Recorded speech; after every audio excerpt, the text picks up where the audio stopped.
તો અમદાવાદમાં લુખ્ખાગીરી કરનાર એજન્ટોની ધરપકડ. ખાનગી ફાઇનાન્સ કંપનીના એજન્ટોની ધરપકડ કરવામાં આવી છે. આરોપી દિલીપ રાવલ અને ઘેમર રબારીની ધરપકડ કરવામાં આવી. નાગજી રબારી, અંકિત તિવારી અને અન્ય શખ્સોની શોધખોળ ચાલી રહી છે. મંડલમ ફાઇનાન્સ વતી આરજે બ્રધર્સ કંપનીમાં રિકવરી એજન્ટ હતો. રિકવરી એજન્ટ તરીકે કરતા હતા કામ. સ્વિફ્ટ ડિઝાયર ગાડી સીઝ કરવા જતા મામલો ભીચક્યો. ગાડી સીઝ કરતા બોલાચાલી અને ઝઘડો કરી મારામારી કરી. જાહેરમાં ગાળાગાળી કરી છરી, પથ્થર અને લાકડાના દંડા વડે હુમલો કર્યો હતો. ફરિયાદી સાથે અન્ય લોકો પર હુમલો કરવામાં આવ્યો.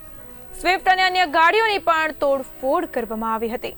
સમગ્ર ઘટનાનો વિડીયો પણ વાયરલ થયો હતો.